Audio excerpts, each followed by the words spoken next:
Europe 1, bonjour.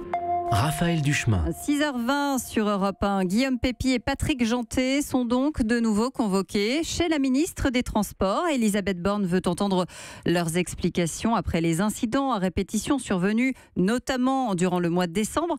Bonjour Jean-Claude Delarue. Bonjour. Merci d'être avec nous sur Europe 1. Vous êtes président de la Fédération des usagers des transports et des services publics SOS Usagers. Est-ce qu'on a tendance à parler, si j'ose dire, que des trains qui n'arrivent pas à l'heure, Jean-Claude Delarue, ou est-ce qu'il y a vraiment un problème profond d'organisation aujourd'hui, toujours dans nos gares et sur nos lignes ? Il y a un énorme problème actuel, tous les jours, en particulier sur les trains du quotidien, c'est-à-dire les trains que prennent les gens pour aller travailler, pour aller au taf. Et je rencontre tous les jours dans toutes les gares et dans tous les trains des gens qui ont la peur au ventre parce qu'ils se disent est-ce que je vais arriver à l'heure au travail ou pas. Le stress se développe de plus en plus parce que c'est tous les jours qu'il y a des trains qui sont en retard, des pannes, des incidents techniques, des trains supprimés, des trains courts au lieu de trains longs aux heures de pointe et on voyage pendant 1 heure debout, c'est insupportable. Alors c'est pas tellement le problème du TGV, hein. Ce que je dis c'est le problème des trains du quotidien. Mais alors attendez, mais les trains du quotidien c'est pourtant, si j'ai bien entendu, la priorité du gouvernement. C'est la nouvelle priorité, absolument. La nouvelle priorité, ça ne l'était pas avant. Ah bah ça c'est clair, c'est la raison pour laquelle le gouvernement actuel a dit effectivement on ne doit plus continuer à donner la priorité au TGV comme ça a été le cas jusqu'à l'heure actuelle. Il faut donner la priorité aux trains du quotidien, les trains de banlieue parisienne par exemple, mais pas seulement. Mais vous savez que la seule banlieue parisienne, c'est 10 fois plus de voyageurs chaque année que tous les TGV de France et de Navarre réunis, hein. Donc c'est un problème essentiel. Alors à partir de ça, il y a deux possibilités. Soit on dit on change de politique, on change de président, ou bien on dit, il y en a un qui sait bien pourquoi ça marche mal à la SNCF, c'est celui qui est présent depuis 10 ans et puis qui était déjà depuis 10 ans auparavant là, dans l'équipe de direction de la SNCF, donc on le garde parce qu'il sait le problème, il connaît le problème. C'est le cas, on garde Guillaume Pépi, il n'est pas menacé, il a été reconduit, le gouvernement lui a redonné toute sa confiance, c'était le 3 janvier dernier. Vous auriez, vous, aimé qu'on change de président ? Écoutez, les deux théories existent, et il est certain que, bon, il ne faut pas tout mettre sur le dos de Guillaume Pépi, hein, parce que Guillaume Pépi n'est pas responsable de tout. Par exemple, la politique de priorité au TGV, c'est pas lui. C'est l'État. C'est l'État. C'est l'État et puis les barons régionaux qui voulaient tous une ligne à grande vitesse chez eux, avec de préférence des arrêts tous les 5 minutes. D'autre part, par exemple, la priorité au Grand Paris Express en Ile-de-France, qui représente quand même à l'heure actuelle 35 milliards d'euros, hein, et qui n'est pas vraiment, qui n'améliore pas du tout la situation sur l'inexistence, c'est pas non plus la SNCF. En revanche, la SNCF est responsable d'un certain nombre de choses. Par exemple, la baisse de la maintenance, il y a moins d'effectifs pour entretenir le matériel, les voies.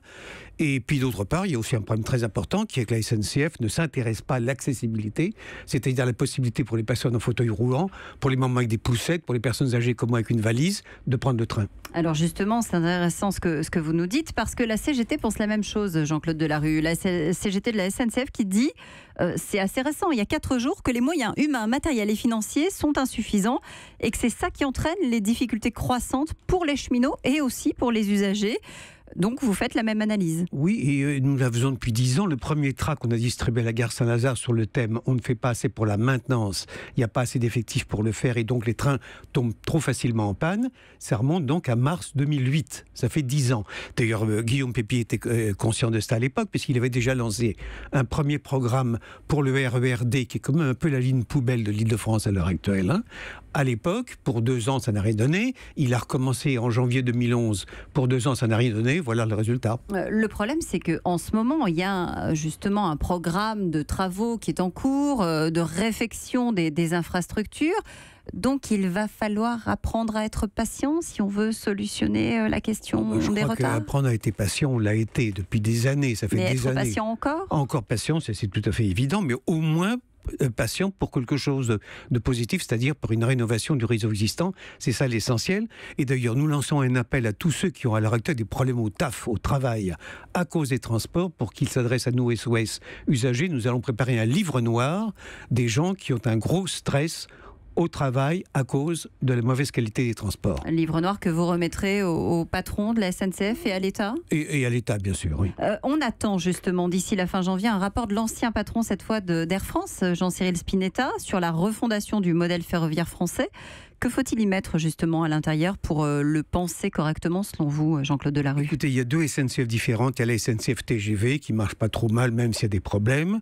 Et donc, elle va avoir affaire à des problèmes de concurrence, par exemple, ça c'est certain. Et puis, autre part, il y a les trains du quotidien qui sont la priorité du nouveau gouvernement, au moins en parole. On espère que ce sera également le cas dans les actes. Et là, il n'est pas question de concurrence.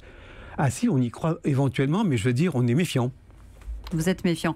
Justement, l'argent, parce que c'est aussi ça, hein, le nerf de la guerre à la SNCF.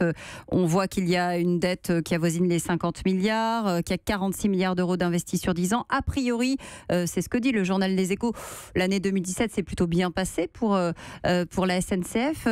Vous pensez qu'il faudrait réinvestir cet argent, justement Écoutez, on est loin de compte, parce que je crois que les bénéfices de la SNCF, c'est 2 milliards à peu près cette année. Là, nous parlons quand même de 35 milliards pour le Grand Paris Express, qui n'est pas urgent, et on parle de dizaines de milliards pour la rénovation du réseau existant. Les chiffres ne sont pas les mêmes. Merci Jean-Claude Delarue. On verra ce qui se passe aujourd'hui donc pour Guillaume Pépi et Patrick Jeantet qui sont reçus par Elisabeth Borne. Europe 1.